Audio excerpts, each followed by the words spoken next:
CFC est là, on a acheté du matériel, on a investi. Je préfère que ce soit nous qui diffusions. Je pense que vous êtes d'accord. Oui, tout à fait sûr. On fasse un conseil qui doit aller vite, parce qu'il y a des sujets qui sont importants, mais qui ne doivent pas poser de problème. Bonjour à tous. Vous avez vu la feuille de présence?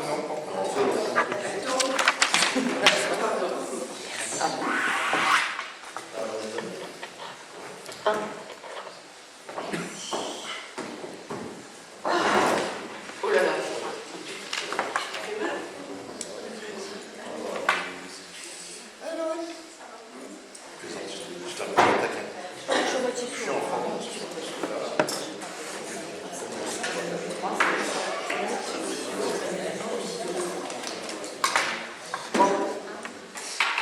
Dès que la feuille me parvient, elle est où? Elle arrive. Elle arrive. Prenez votre temps, oh là là.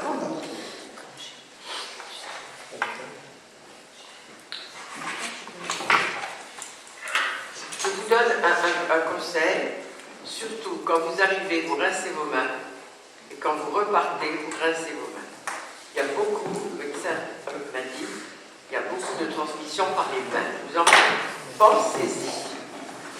Et si vous jugez bon, si vous êtes fatigué, vous pouvez porter un masque, hein, c'est ça, ça ne me dérange pas. Mais pensez bien à vous rincer les mains. Il me l'a répété 2 fois. Il m'a dit que les gens de son passage, et c'est vrai. Quand on arrive et quand on repart. Voilà, c'est très bien. Allez. C'est vrai parce que non, avec les gens, on fait énormément de choses. Oh non, c'est vrai.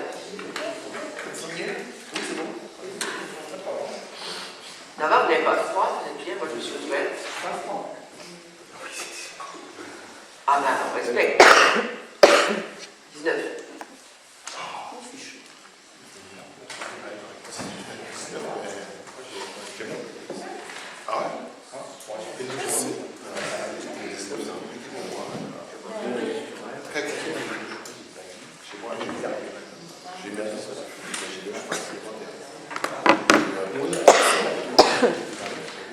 Allez.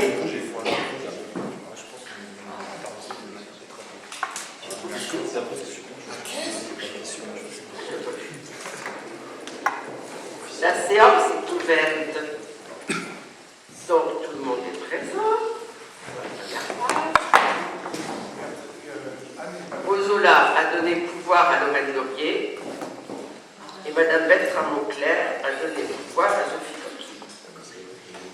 Et Madame Moreau, qui était convoquée, puisque M. Sigla a démissionné officiellement. Donc, je comptais installer Madame Moreau ce soir, puisqu'elle est la suivante. Madame Moreau ne s'est pas présentée, donc elle est absente. Voilà. Suivre au prochain numéro. Alors, la démission de M. Sigla du conseil municipal de la commune en date du 9 décembre 2022. En application, puisque maintenant on cite tous les articles, alors je vais vous les citer aussi, de l'article 21-4 du Code général des collectivités territoriales, la démission est définitive dès sa réception par le maire. On la voit au maire, cette démission. Le 9 décembre. La démission d'un conseiller municipal a pour effet immédiat de conférer la qualité de conseiller municipal au suivant de la liste, Madame Sandrine Moreau, et donc automatiquement conseillère municipale représentant la liste Agir pour Ferrières en date du 9 décembre 2022. En effet, même si parallèlement, la lettre de M. Stéphane Sigla, j'ai reçu copie de 2 lettres de renoncement, une de Mme Sandrine Moreau et une de M. Dominique Impérial, mais ces 2 lettres étaient rédigées à l'attention de M. Stéphane Sigla. Je ne savais pas qu'il était maire. Vous saviez? Ces 2 lettres n'ont donc aucun fondement légal. J'ai alerté le préfet, il m'a dit à refaire. En application de l'article, écoutez bien, 21-4 du CGT, la démission d'un membre du conseil municipal doit être adressée au maire. Elle est sans effet si elle est adressée à une autorité incompétente. Par ailleurs, la démission doit être exprimée dans un document écrit, daté et signé par l'intéressé, ce qui n'est pas le cas pour une des autres lettres. On a la lettre de démission, elle elle n'est pas signée. Donc, madame, il y en a qui demandent des formations, mais il y en a qui auraient bien fait d'en faire, je veux dire. Madame Sandrine Moreau est donc installée en qualité de conseillère municipale et nous attendrons la suite. Voilà, je vous ai bien informé. Donc, ce soir, communication du maire, il n'y en a pas. Secrétaire de séance, Alain. Eh bien, on va approuver le procès verbal de la séance. Je regarde ça, il n'y a rien. Du procès verbal du 25/11/2022. Donc, il y avait des communications du maire. J'avais fait un point sur les décisions prises en vertu de la délégation prévue à l'article 21, 22, 22 CGT. C'est tout ce les décisions que le maire peut prendre suite aux autorisations que vous me donnez. L'approbation du PV du 7 octobre, l'approbation de la modification des statuts de la communauté de communes d'Aglo, la convention pour le remboursement d'emprunts de maisons de la nature, les finances, convention d'adhésion au Fonds de solidarité logement 2022, finances et décisions modificatives,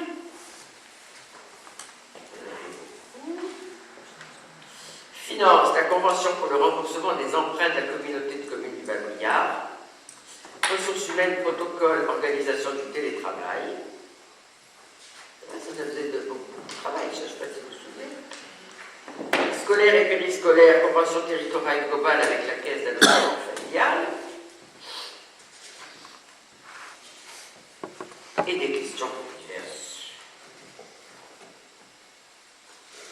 Et je regarde. Les questions orales.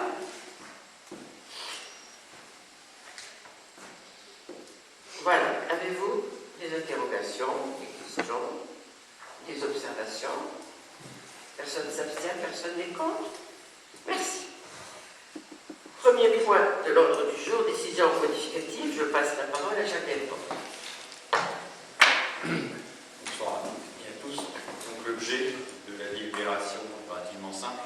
Il y a eu un changement du taux de livret A. Donc, il y a lieu au chapitre 11 de retirer 200 € dans le chapitre charges à caractère général, d'incrémenter plus 200 € dans le chapitre 66 charges financières. Donc, l'objet de la délibération, c'est de voter cette décision modificative.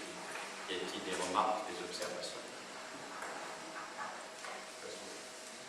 Personne ne s'abstient, personne n'est contre. Merci. Admission en non-valeur. Je rappelle que régulièrement, le conseil municipal est appelé à se prononcer sur un montant d'admission en non-valeur. En effet, le comptable public trésorerie de Chelles nous a transmis un état des titres qu'il n'a pas pu recouvrir par divers moyens. L'irrécouvrabilité peut notamment trouver son origine dans la situation du débiteur, insolvabilité, disparition ou échec, des tentatives de recouvrement débiteur insaisissable, par exemple. De nombreux titres n'ont pas été retenus. Les tentatives de recouvrement vont donc se poursuivre. Moi, je ne suis pas d'accord. Il y en a qui sont toujours là. Je ne suis pas d'accord. Donc, je ne les ai pas retenus.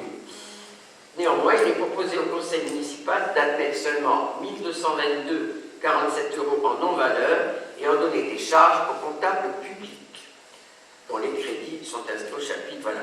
Je ne peux pas vous donner les noms, hein, mais je vais poursuivre quand même. Pour 1222, le reste, j'ai demandé à la trésorerie de réitérer la recherche, ces gens étant toujours présents sur la liste. Question? Personne ne s'abstient, personne n'est contre. Merci. Non, faut pas. Je sais bien que ça les arrange, mais moi, non. Alors, autorisation donnée au maire pour engager, liquider et mandater les dépenses d'investissement en 2023 avant le budget primitif. Conformément au Code général des collectivités territoriales, en son article L 1612-1, dans le cas où le budget de la commune n'a pas été adopté avant le 1er janvier de l'exercice auquel il s'applique, le maire peut, sur autorisation du Conseil, engager, liquider et mandater des dépenses d'investissement dans la limite du quart des crédits ouverts au budget de l'exercice précédent, non compris les crédits afférents au remboursement de la dette. Cette autorisation du Conseil doit être précise quant au montant et à l'affectation de ces crédits. Il est précisé que cette autorisation ne signifie évidemment pas que les crédits concernés seront effectivement engagés. Afin d'assurer une continuité de fonctionnement des services, il est donc proposé au Conseil municipal de bien vouloir autoriser le maire à engager, liquider et mandater les dépenses d'investissement. Vu le Code général des collectivités et notamment les articles 1612-1 et L2121-29, vu l'article L232-1 du Code des juridictions financières, considérant qu'il convient d'autoriser le maire à engager, liquider et mandater les dépenses d'investissement dans la limite du quart des crédits verts au budget de l'exercice précédent jusqu'à l'adoption du budget primitif 2023.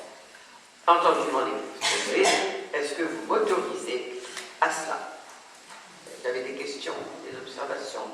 C'est une délibération tout à fait courante qui se passe dans toutes les collectivités. Personne ne s'abstient, personne n'est contre. Merci. Alors, ça, je pense que le personnel va être content. Attribution du marché des chèques restaurants pour les agents de la commune.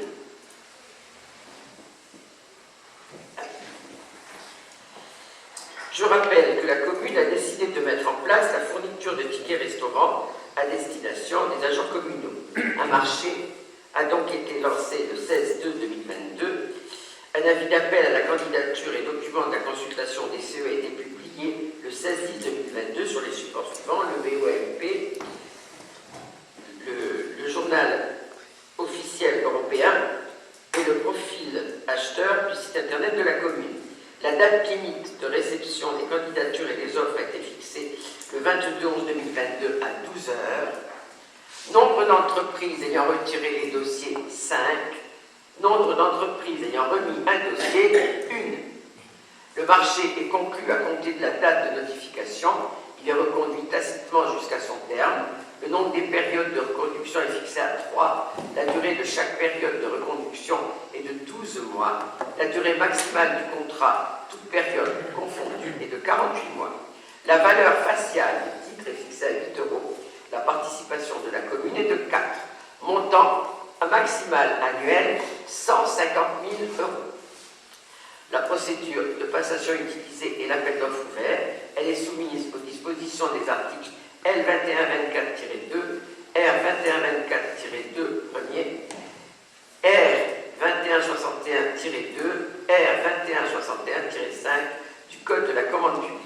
Il a été procédé à l'ouverture des candidatures le 21/11/2022. Un candidat a remis une offre avant la date limite indiquée ci-dessus.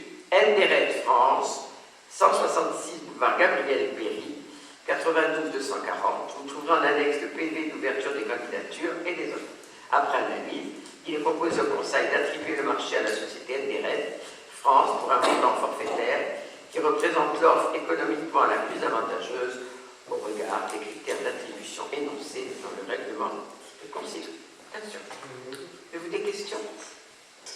Personne ne s'abstient, personne n'est contre. Eh bien, merci pour eux. Ils vont être très contents. On en avait parlé en CG, en comité technique et ils étaient ravis. Voilà. Donc ça va être mis en place dès la rentrée. Eh bien, merci pour eux. Ça leur faisait très plaisir. Alors, en ressources humaines, modalité d'attribution des chèques restaurants aux agents de la commune. La loi du 19 février 2007 a donné la possibilité aux collectivités de souscrire un ou plusieurs contrats d'action sociale pour leurs agents et d'en définir librement les modalités. De tels contrats ayant pour objectif d'améliorer la condition de vie des agents et de leur famille. Le titre restaurant est un titre spécial de paiement des repas remis par l'employeur au salarié. Le salarié ne peut utiliser les titres restaurants en sa possession que pour régler la consommation d'un repas de préparation alimentaire directement consommable de fruits et légumes. Ce titre peut être émis sur un support papier ou sous forme dématérialisée. Le titre restaurant étant considéré comme un avantage social, il est généralement un prix qui doit être accordé sur une base égalitaire aux membres du personnel. Répartition des horaires de la journée. Il ne peut être attribué qu'un titre restaurant par jour de travail et à condition que le repas soit compris dans l'horaire du travail journalier. Par exemple, un salarié travaillant 5 jours par semaine de 9h à 17h pourra bénéficier de 5 titres restaurants par semaine. Un agent travaillant 4,5 ou 4 jours pourra bénéficier de 4 titres restaurants. Neutralisation des périodes d'absence. Les salariés absents, congé annuel, maladie, ne bénéficient pas des titres restaurants pour les jours d'absence. Conditions d'utilisation. Les titres restaurants ne peuvent être utilisés que dans les restaurants et auprès des organismes ou entreprises assimilés, ainsi qu'auprès des détaillants en fruits et légumes. Ils permettent d'acquitter en tout ou partie le prix d'un repas. L'utilisation des titres restaurants papier ou dématérialisés est limitée à un montant maximum de 25 € par jour, contre les 19 avant le 1/10/2022. L'émetteur des titres restaurants dématérialisés doit mettre en œuvre une fonctionnalité de blocage automatique assurant le respect de cette condition. Validité des titres. Les titres restaurants ne peuvent être utilisés en paiement d'un repas à un restaurateur ou à un détaillant en fruits et légumes que pendant l'année civile dont ils font mention et durant une période de 2 mois à compter du 1er janvier de l'année suivante. L'émetteur des titres restaurants dématérialisés doit mettre en œuvre une fonctionnalité de blocage automatique assurant le respect de cette condition. Interdiction. Les titres restaurants ne sont pas en principe utilisables les dimanches et les jours fériés, sauf décision contraire de l'employeur ou bénéfice exclusif des salariés travaillant pendant ces mêmes jours. L'émetteur des titres restaurants dématérialisés doit mettre en œuvre une fonctionnalité de blocage automatique assurant le respect de cette condition. Concernant les titres restaurants dématérialisés, le solde du compte personnel du salarié ne peut être converti sous support papier, sauf pour ceux des salariés qui, dans le grade des activités de l'entreprise qui les emploie, accomplissent principalement leur mission en dehors des locaux de cette entreprise. Pour le respect de cette interdiction, une base de données mise en place par l'émetteur recense les opérations de conversion par l'employeur et par le salarié. Si les agents bénéficient des titres restaurants, il en est de même pour les télétravailleurs à domicile. Les conditions de travail des télétravailleurs doivent être équivalentes à celles des travailleurs exerçant leur activité dans les locaux de la commune pour l'attribution des titres restaurants. Une journée organisée en 2 vacations entrecoupées d'une pause réservée à la prise d'un repas. Mise en œuvre. Pour la mise en œuvre des titres restaurants, Madame le maire a décidé l'octroi des titres d'une valeur faciale de 8 € et une participation de l'employeur de 50%. Il est précisé que les titres restaurants seront sous format papier et pourront passer sous format dématérialisé si nécessaire. L'ensemble des agents seront destinataires des titres restaurants dans le respect de la réglementation et après accord signé de l'agent. Avez-vous des questions? Personne ne s'abstient, personne n'est contre? Eh bien, ils vont être enchantés. Alors, c'est tout. Oui. Alors, je tenais à vous dire que j'ai remercié vivement le président du département, puisque vous savez, j'étais toute la journée au département de Seine-et-Marne, parce que même s'ils nous avaient écrit pour nous dire qu'ils avaient pris une subvention, mais ils l'ont voté hier pour l'attribution d'une subvention de 300 000 € dans le cadre du FAC, le Fonds d'aménagement communal, pour les nouvelles classes. Je les remercie vivement et je pense que vous êtes tous heureux. Voilà, je voulais vous le dire. Il n'y a pas de questions diverses puisque je n'en ai pas reçu de la part de l'opposition. J'ai reçu des suggestions. Moi, j'ai pas eu le temps, je vais vous dire. J'ai eu des réunions toute la semaine auxquelles je me permettrai de répondre par écrit. Donc, M. Delporte va vous parler d'un point sur le SIAM. Le point sur le SIAM, donc mercredi dernier, le dernier comité du syndicat. Le premier point, donc, les préfets du Val-d'Oise, de l'Oise, de la Seine-Saint-Denis et de la Seine-et-Marne ont envoyé l'arrêté de création du périmètre du SAGE au SIAM. Et c'est le préfet de Seine-et-Marne qui aura en charge d'assurer la décoration de ce SAGE. Le deuxième point, c'est que dans ce comité, nous avons voté le budget du syndicat qui est à l'équilibre à hauteur de 19 millions, en incluant bien sûr le fonctionnement et les investissements. Et donc nous avons également voté le maintien de la surtaxe pour l'année 2023.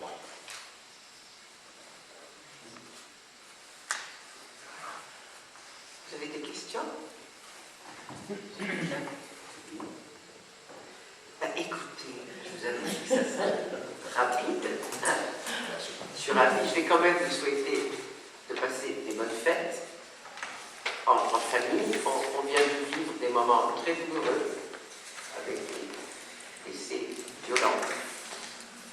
Je pense que dans une telle période, on se doit, je vous dis, d'être solidaire et de penser que le malheur qui arrive aux uns peut arriver aux autres. En tous les cas, c'est ce que je pense toujours. Alors, je vous souhaite passer de bonnes fêtes en famille. Faites-vous gâter, gâtez vos enfants. Protégez-vous bien parce que les virus sont quand même là. Et sachez que j'ai eu toute cette année beaucoup de plaisir à travailler avec vous. Je vous le dis, vous êtes une équipe formidable. Dès que j'ai besoin de vous, vous êtes là.